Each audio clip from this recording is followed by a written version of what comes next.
কেমন আছেন আপনারা সবাই? আশা করি ভালো আছেন। আমি আমার আগের ভিডিওতে আপনাদেরকে দেখিয়েছিলাম কি করে চেরি ফলের সিড জার্মিনেট করতে হয়। আজকে আমি দেখাবো একইভাবে গ্রেপসের। আমি এখানে আগেই কিছু সিড জার্মিনেট করতে রেখেছিলাম। এটা প্রায় 15 দিনের কিছু উপরে হবে। এ থেকে কিছু সিড অলরেডি জার্মিনেট হয়ে গিয়েছিল, আমি সেগুলো প্ল্যান্টও করেছি, সেটা আমি আপনাদেরকে দেখাবো। আর অনেক সময় কিছু সিড একটু আর্লি জার্মিনেট হয়, কিছু জার্মিনেট হতে একটু সময় লাগে। এখানে আমি আপনাদেরকে দেখাচ্ছি আমার কিছু সিড জার্মিনেট হয়ে যাওয়ার পরেও আমি বাকিগুলো ফেলে দিইনি, আমি একইভাবে আবার রেখে দিয়েছিলাম। এখানে আপনারা দেখতে পাচ্ছেন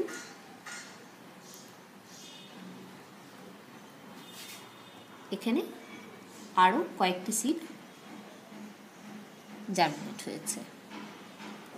তো অনেক সময় দেখা যায় কিছু আর্লি জার্মিনেট হয়, কিছু হতে একটু সময় লাগে, তাই বলে বাকিগুলো ফেলে দেওয়ার প্রয়োজন নেই। আপনারা আরও কয়েকটি দিন একটু অপেক্ষা যদি করেন তাহলে সেখান থেকে আরও কিছু গাছ পেতে পারেন।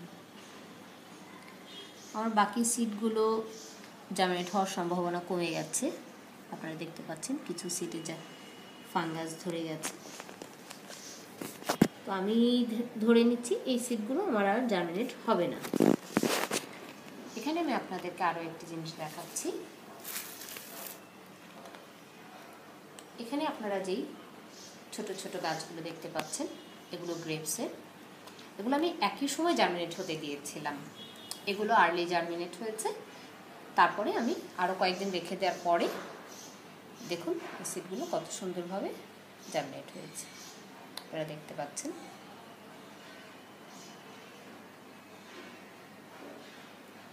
এগুলো কিন্তু বাজার থেকে কেনা গ্রেপস।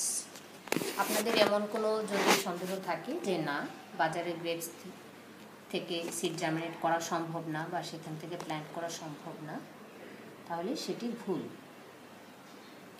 আমি এখানে আস্তে করে সিডগুলো একই পটে আমি লাগিয়ে দিই।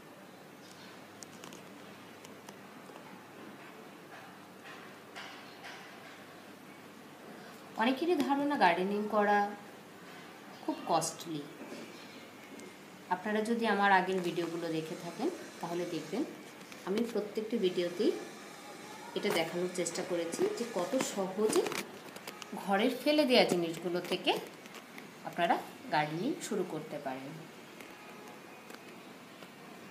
যেমন বাজার থেকে কেনা টমেটোর সিড নিয়ে সেগুলো নিয়ে আপনারা টমেটো প্ল্যান্ট করতে পারেন। একইভাবে আমি আপনাদেরকে দেখিয়েছিলাম কী করে পুদিনা পাতা ফেলে দেওয়া অংশটুকু আপনারা ঘরেই গ্রো করতে পারেন।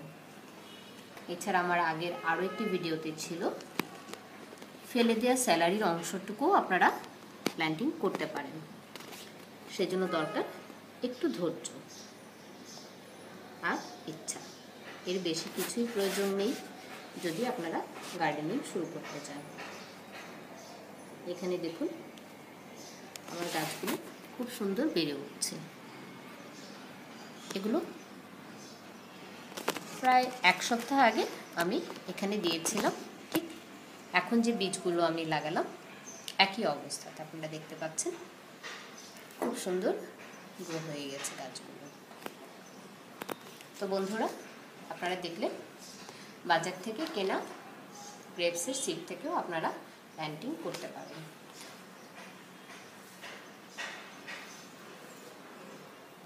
এখান থেকে গাছগুলো একটু বেড়ে ওঠা না পর্যন্ত আপনারা একটু হালকা ছায়াতে রাখবেন, খুব কড়া রোদে রাখবেন না, তাতে করে গাছগুলো নষ্ট হয়ে যাবে। একবার যখন গাছগুলো একটু সুন্দরভাবে হয়ে যাবে তখন আপনারা এটাকে পটিং করে রোদে রাখতে পারেন। পটিং করার সময় আপনাদেরকে খেয়াল রাখতে হবে প্রথম 4 থেকে 5 দিন যাতে একটু ছায়া থাকে, সরাসরি রোদে দিলে গাছগুলো নষ্ট হয়ে যাবে। তো বন্ধুরা আশা করি ভিডিওটি আপনাদের ভালো লেগেছে। ভালো থাকবেন সবাই। আল্লাহ হাফেজ।